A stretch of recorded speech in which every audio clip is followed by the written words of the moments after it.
This is the third part of chapter number 2nd of ninth class, in which we study about the how can you separate the two miscible liquid by the distillation process. Distillation process is based on the boiling point.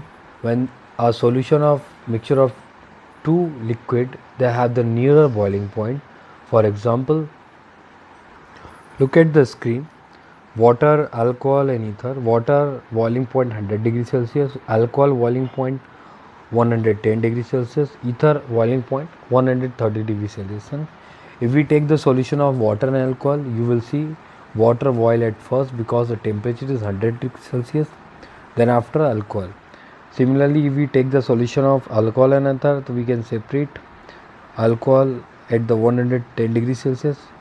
Another example, water and ether is taken, then you can separate the water and ether at the temperature 100 degree. जिसका boiling point कम होगा वो पहले evaporate होगा, यानी vapour form में convert होकर store होगा, then remaining part जो है सेकेंडरी जिसका बॉइलिंग पॉइंट कम होगा. तो हम कह सकते हैं कि distillation is a process to separate liquid by the nature, by the property, by the characteristics of boiling point. See the diagram 2.9. The separation of two miscible liquid by the distillation process.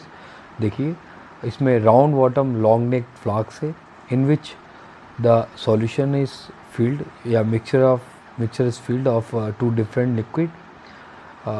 In the round bottom flask, condenser rod is connected and condenser is connected with receiver. The beaker is work as the receiver. Now the solution is taken acetone, okay, is stored in the receiver. अब यहाँ पे देखिए एक beaker के अंदर उन्होंने mixture लिया acetone और वाटर का. एसीटोन का बॉइलिंग पॉइंट कम है, इसलिए जब आप उसको हीट करेंगे, हीट करने पर वो वेपर में कन्वर्ट हो जाएगा. जो कंडेंसर आपको दिख रहा है, वाटर आउटलेट, क्लैम, वाटर, ये कंडेंसर होता है. इसके चारों तरफ ठंडा पानी होता है और बीच में से एक रॉड जाती है, glass rod, holic glass rod जाती है, जिसमें से जो लिक्विड पहले इवोपरेट होगा वो धीरे धीरे पास होता है, जिसके कारण वो लिक्विड में कन्वर्ट हो जाता है और रिसीवर में जाकर स्टोर हो जाता है. This process is known as the distillation process. Now एक अगला एग्जांपल देखिए. See the first paragraph. The method is called the distillation. It is used for the separating of components of mixture containing the two miscible liquid that boils without the decomposition and have the sufficient difference at the boiling point. यानी distillation को हम boiling point based method बोल सकते हैं. And we can separate the solution by the distillation process having the nearer boiling point or separate by the boiling point property or characteristics. एक और distillation दिया है, फ्रैक्शनल या कॉलम डिस्टिलेशन होता है. जब दो लिक्विड ऐसे हैं जिनके बॉइलिंग बहुत ज़्यादा ही पास है, यानी इनको आसानी से अलग नहीं कह सकता, तो वहाँ पे हमें फ्रैक्शनल डिस्टिलेशन या कॉलम डिस्टिलेशन का यूज़ करना पड़ता है. इसका डायग्राम देखिए, नीचे दिया है ये. यहाँ पर भी एक ही डिफरेंस होता है कि जो फ्रैक्शनल फनल है, ये देखिए round bottom long neck flask के ऊपर जो फनल लगी है, इसे फ्रैक्शनल फनल या कॉलम फनल कहते हैं. इसमें अलग अलग लेयर्स होती हैं, जिसमें अलग अलग लेयर्स पे अलग अलग सॉल्वेंट और लिक्विड को स्टोर करने की प्रॉपर्टी होती है. फिर से एक बार समझिए, जो बॉइलिंग पॉइंट जिनका बहुत ज़्यादा क्लोज होता है, जो आसानी से सेपरेट नहीं करते हैं, उनको अलग करने के लिए आपको फ्रैक्शनल डिस्टिलेशन का यूज़ करना पड़ता है. एक ही डिफरेंस है कि जो कंडेंसर और राउंड बॉटम फ्लास्क है, उसके बीच में जो फनल लगी होती है वो फ्रैक्शनल फनल रुकती है. फ्रैक्शनल मतलब डिफरेंट भाग. तो जो फनल होती है इसमें डिफरेंट भाग होते हैं, डिफरेंट पार्ट्स होते हैं, जिनमें अलग अलग टेम्परेचर पे अलग अलग सॉल्वेंट वेपर फॉर्म में स्टोर होते हैं. Then after one by one they convert to form of liquid through the receiver, through the condenser we get in form of liquid. Okay, this is the very good question. How can we obtain the different gases from air? You know, in the air the different gases are present. I am not telling about the dust particle or vapor particle, just I am telling about the air. Air is a mixture of the different gases, and you want to get oxygen from the air, so we have to take techniques, some instrument and some arrangement of particles and components, then we can separate. Down you will see this process. Air is a homogeneous mixture and can be separated into its component by the fractional distillation. I explained the fractional distillation is used to separate two components that have the nearer boiling point. Okay, first air compress and cool by the increasing the pressure and decreasing the temperature. जब आप air को compress और ठंडा करेंगे तो वो air liquid form में convert हो जाएगी.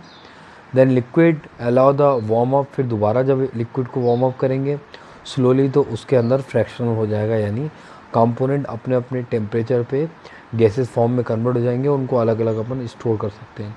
इसके अलावा अगर हम बात करें तो ऑक्सीजन का बॉइलिंग पॉइंट जो है -183 होता है, आर्गन का 186 होता है और नाइट्रोजन का 196. यानी हम कह सकते हैं कि 183 पर सबसे पहले ऑक्सीजन बॉयल होकर अलग होगी, देन आर्गन और देन नाइट्रोजन. यही हमने पढ़ रखा है. ओके, देखिए इसका डायग्राम बहुत अच्छा नीचे दिया है, इसको हम समझते हैं. Arrange the gases present in air in the increasing order of their boiling point. देख लिया हमने करा है. Which gas form the liquid first at the, तो आपको मालूम है ऑक्सीजन फर्स्ट लिक्विड फॉर्म में कन्वर्ट होगी क्योंकि इसका बॉइलिंग पॉइंट 183 है. बहुत अच्छा डायग्राम दिया है, इसको समझने की कोशिश करें. कभी भी इस टाइप के डायग्राम आए तो आप इसे डरे ना. सबसे पहले आप चैम्बर काउंट कर लें, जैसे 1 2 3 4 5. शेप को ज़रूरी नहीं कि स्पेरिकल है तो स्पेरिकल लेना है, सिलेंड्रिकल है सिलेंडर. शेप अपने अकॉर्डिंग बना सकते हैं, बट नंबर ऑफ जो सिलेंडर्स दिए हैं या नंबर ऑफ कंपोनेंट्स पार्टिकल्स दिए हैं या पार्ट्स दिए हैं उसको आपको काउंट करना है. सेपरेटिंग फनल की बात करें, देखिए सबसे पहले एयर पास करी. एयर के अंदर all the gases are present. Under the high pressure आप इलेक्ट्रिक प्रेशर अप्लाई करेंगे तो ये गर्म हो जाएगा चारों तरफ. देन गर्म होने के बाद सेकंड वाले आप देखेंगे, सेकंड वाले सिलेंडर में जब पास करते हैं तो हॉट एयर जब पास करेंगे तो नीचे से उसमें ठंडा पानी आएगा. ठंडा पानी और हॉट एयर जब उसमें पास होगी तो एयर ठंडी हो जाएगी और कोल्ड होकर लिक्विड फॉर्म में कंप्रेस होकर कंडेंस हो जाएगी. देखिए तो ऊपर आपको एरो से बता रहा है कोल्ड कंप्रेस्ड एयर. देन आप देखिए सेपरेटर में जाएगा जब तो इससे कार्बन डाइऑक्साइड अलग होगी. अब देखिए कार्बन डाइऑक्साइड जैसे ही होगी फिर उसके बाद उसको एक्सपांशन जेट एयर में डालेंगे जिससे वो लिक्विड एयर में कन्वर्ट हो जाएगा. नाइट्रोजन आउटलेट, आर्गन आउटलेट, तो जो एयर के अंदर नाइट्रोजन और ऑक्सीजन होगी वो निकल जाएगी क्योंकि अभी भी वो गैसेस फॉर्म में, जबकि वाटर जो है जो एयर होती है वो लिक्विड फॉर्म में कन्वर्ट होगी जो ऑक्सीजन की फॉर्म में. ओके, देन लास्ट में हमें लिक्विड ऑक्सीजन. फिर से समझें एक बार, हमने हॉट एयर को पास किया, कंप्रेस किया तो एयर ज़्यादा हॉट हुई, पार्टिकल दूर दूर हुए. फिर ठंडे पानी को में से जब सेकंड सिलेंडर में से पास करते हैं तो कंप्रेस हो जाती है और लिक्विड फॉर्म में कन्वर्ट होती है. सेपरेटर से कार्बन डाइऑक्साइड बाहर निकल जाती है क्योंकि अब जो एयर है वो लिक्विड एयर में कन्वर्ट होगी तो बाकी जो रिमेनिंग गैसेस होंगी वो बाहर निकल जाएंगी. वो लिक्विड एयर को हम जो है दोबारा कन्वर्ट करते हैं तो हमें उसमें से लिक्विड ऑक्सीजन स्टोर होती है. Okay, how can be separate obtain pure copper sulfate from the impure sample. देखिए, take a quantity of some copper sulfate, dissolve in the water, then after filter undissolved particle separate from the filter paper, they present on filter paper. Then after the solution of copper sulfate keep outside, water convert into form of vapor, evaporate, and we get the pure crystal of copper. This process is known as the crystallization. The crystallization method is used to purify the solid. For example, salt we get the from sea water can have the many impurities. So to remove the impurity we use the crystallization technique. आपने सुना होगा कि जो सी near सी spot ना या सी जो होता है उनके नियर प्लेस पे डगिंग करके अब सी वाटर स्टोर करा जाता है.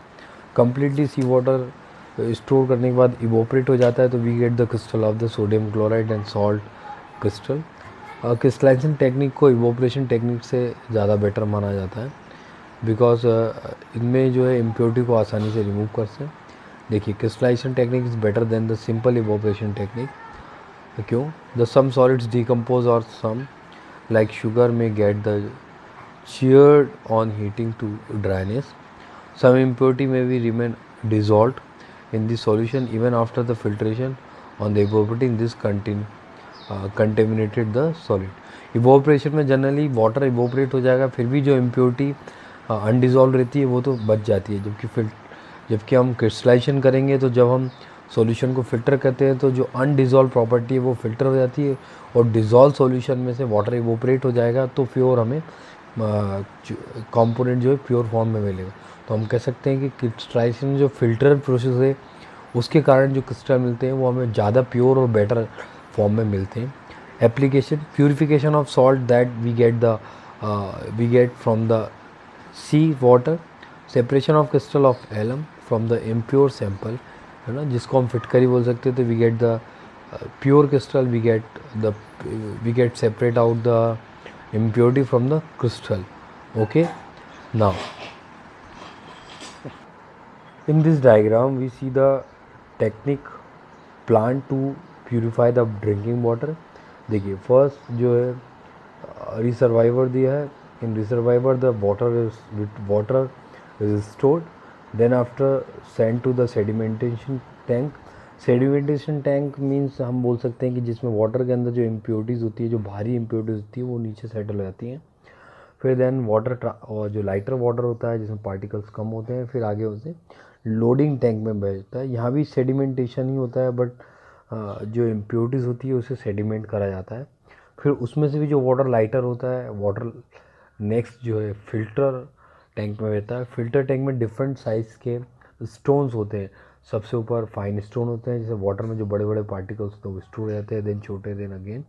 तो डिफरेंट टाइप्स के स्टोन्स रख के वाटर को फिल्टर टैंक में थ्रू करा भेजा जाता है। उसके बाद फिल्टर टैंक में देखिए प्रॉपर्टी बताता है, ग्रेवल्स दिया है, कोर्स ग्रेवल दिया है, फाइन सैंड दिया है, ये पत्थर हैं, स्टोन से रेत है, जिन्हें अलग होता है। फिर इसके बाद इन्हें क्लोरीनेटेड टैंक में भेजा जाता है, जहाँ पर क्लोरीन के कारण वाटर के अंदर जो प्रेजेंट बैक्टीरिया, वायरस या जो उसके अंदर ऑक्सीडेशन की प्रॉपर्टी है उसको कम करके या ख़त्म करके हमें भेजा जाता है।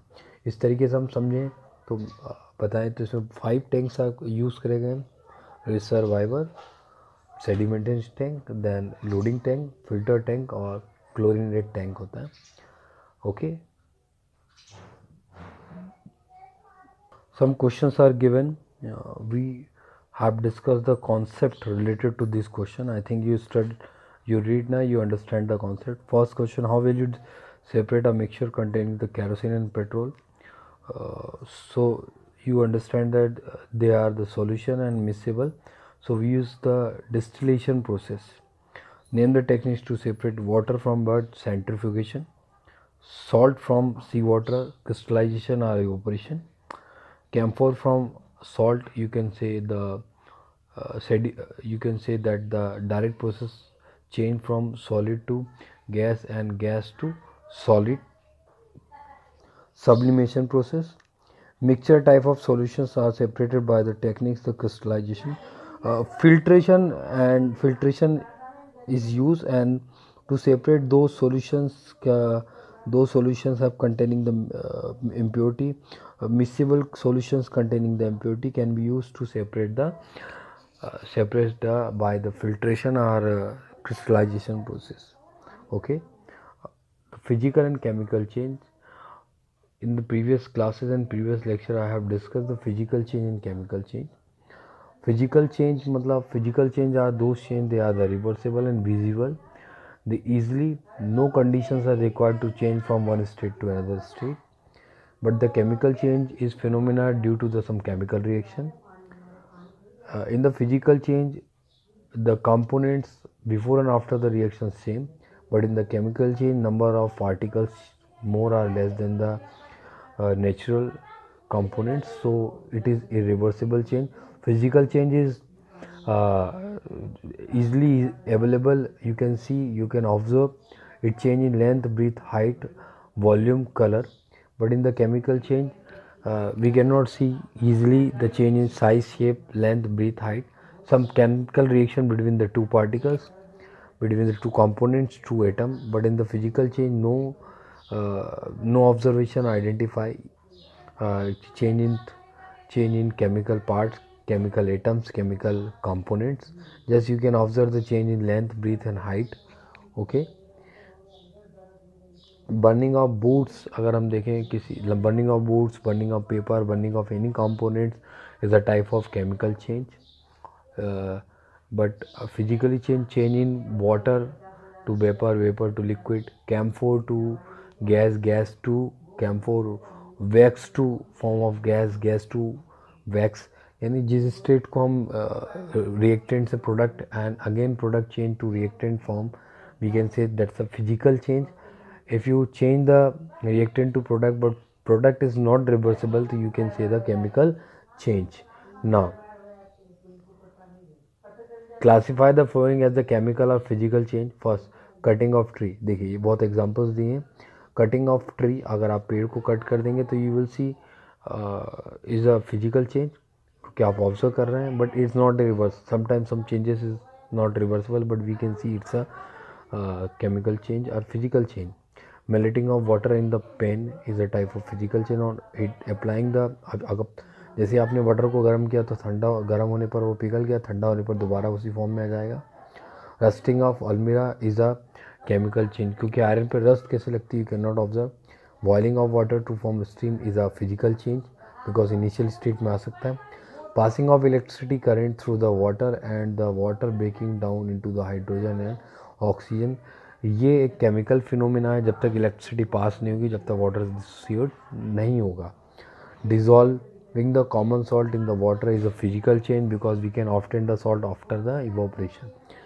Making of fruit salad with the raw fruits and fruits salad, अगर हम देखें तो फिजिकल चेंज, क्योंकि हम उसको जनरली कट कर रहे हैं, ईजिली हमारे सामने हो सकता है, बड़ी इरिवर्सेबल, क्योंकि दोबारा अगर हम देखें तो हम उसके कंपोनेंट नहीं चले, हम बल्कि उसके जो पार्ट कर रहे हैं, ना कि कंपोनेंट चेंज कर रहे हैं.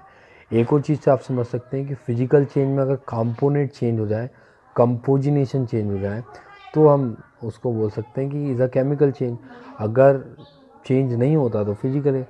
अगर हम प्याज या बात करें सलाद जब काटते हैं तो हम उसके छोटे पीसीस करते हैं, ना कि हमने उसकी प्रॉपर्टी को चेंज कर दिया है. ओके. तो सलाद की बात करें तो या फ्रूट्स की बात करें तो हम उसके स्लाइस बना रहे हैं. एप्पल एप्पल ही रहेगा, चेंज नहीं होगा. लेकिन अगर दूध की अगर हम बात करें, दूध में अगर हम दूध को कर्ड बना रहे हैं तो हमने पूरी पूरी प्रॉपर्टी ही चेंज कर दी उसकी. ठीक है. अगर किसी ऑब्जेक्ट को आप छोटे पीसेस कर रहे हैं, बड़े पीसेस कर रहे हैं, या जोड़ रहे हैं, मोड़ रहे हैं, तो वो फिजिकल चेंज में ही आता है, क्योंकि हमने उसकी फिजिकल प्रॉपर्टी को चेंज नहीं किया है. जैसे कटिंग ऑफ ट्री, वो फिजिकल है क्योंकि हमने उसकी फिजिकल प्रॉपर्टी चेंज, हमने पेड़ को छोटा करा है, ना कि पेड़ को हमने बर्न करके जला दिया है तो उसके कंपोनेंट बदल गए. समझ में आ रही बात. फिजिकल चेंज यानी no change in components. You can change the shape, size, length, breadth, height, volume, but not change its property. And chemical change, we change all the properties related to the components. अगर हम बात करें try to separating the things around you as the pure substance, yes you can do it. Substance pure and mixture, जिसमें proper proportion होगा atom ions का is a pure, and जिसमें improper होगा वो हो जाएगा mixture. Okay. All the salts are pure because they have the different proportions. Air is a mixture. ऐसी तरीके से आपके चारों तरफ, जैसे मिल्क हो गया, milk also mixture, blood is a mixture. Okay. Metals हैं वो प्योर सब्सटेंसेस हैं, सॉल्ट्स प्योर हैं, हम कर सकते हैं. Okay. Thank you very much.